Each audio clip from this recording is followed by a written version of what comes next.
This video is brought to you by Miniature Market. Thousands of board games, miniatures, and paints, discount prices at miniaturemarket.com.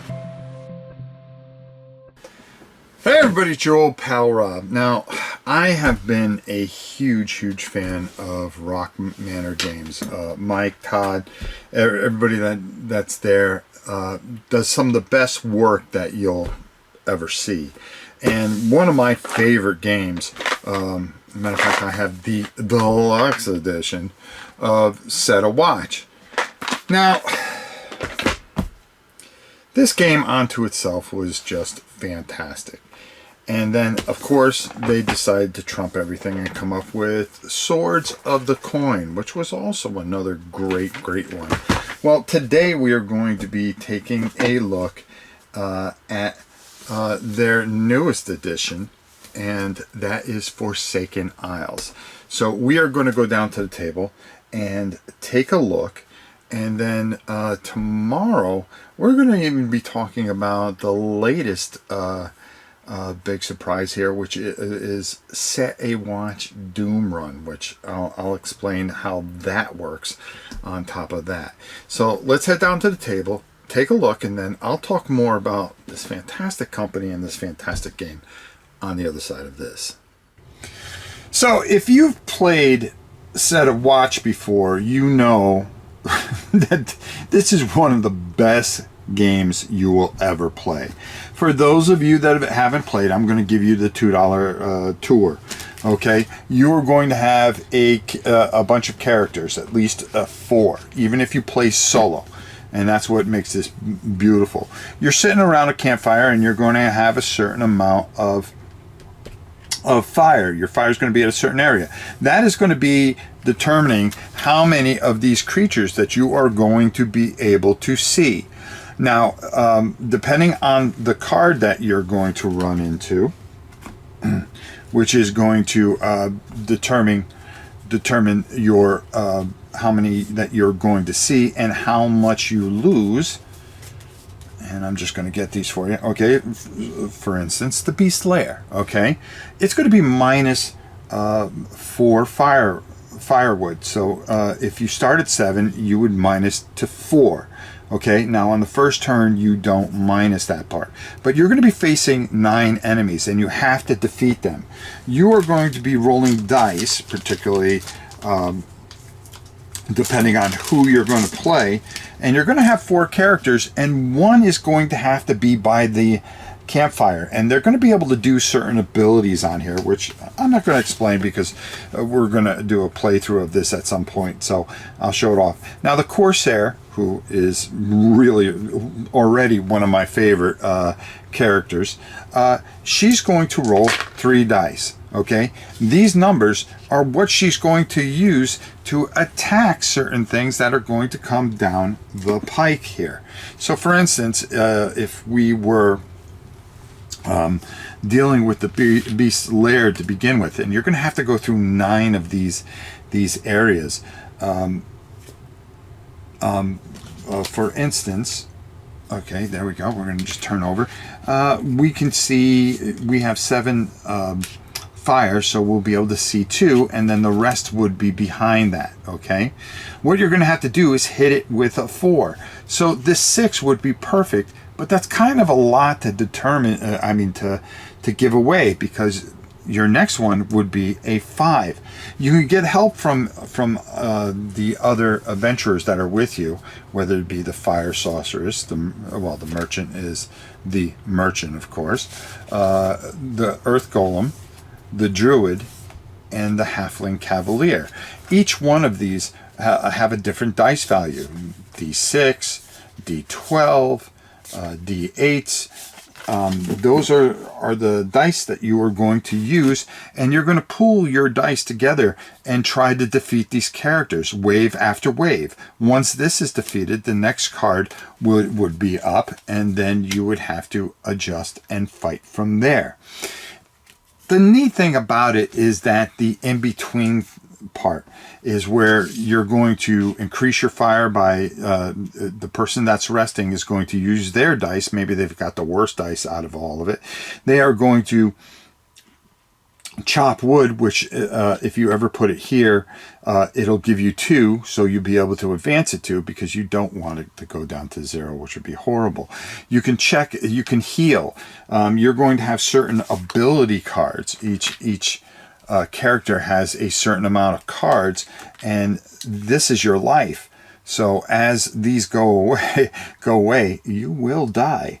Okay, so you're going to be taking hits. So for instance here, that number over here is 1 card would have to be one card would have to be turned over or disabled. You can come and heal, and then, heal back up. These special abilities, you would assign a dice that are going to help you. And it is just a fun game that is just fantastic. Now, for those of you that have played this before, like myself, quite a bit, you know that there are a bunch of different versions out there. But we've got new characters, which is just really exciting. So we have the Cavalier, who is interesting. And also on the back of this is always helpful. You have your camp phase, then your merchant phase, and then the watch phase. And that's where you're going to be taking things out that, if you are on watch, as these creatures come to try to destroy your camp, you're going to be taking them out. Hopefully you can survive the evening.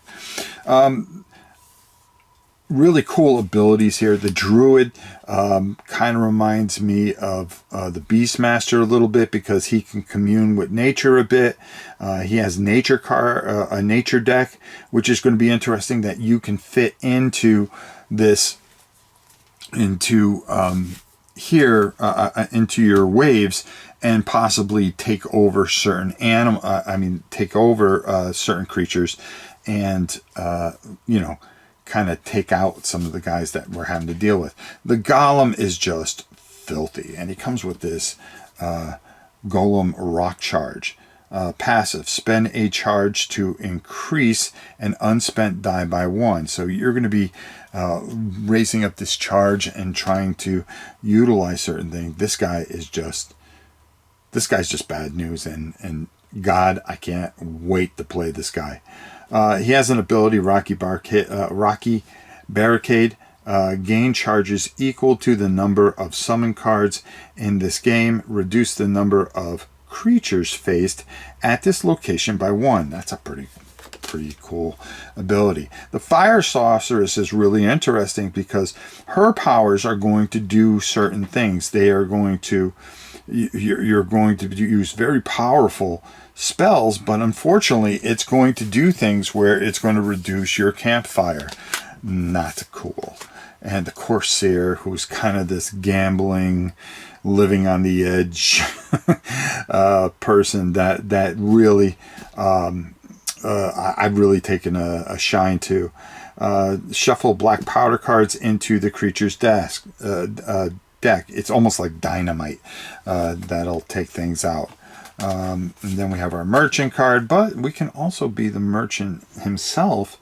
Reduce the cost of each item in the market, and you're going to be able to buy certain items that are going to help you along the way, as you can see, as I drop everything all over the place, which is fine, because there's different cards for everybody. And it's just, this is one of their better sets, because it's kind of set at sea, so you're going to be visiting all these different types of islands. House of the Unhallowed, Holiday Island, an obscure library on an island, which is really cool, Bountiful Bay.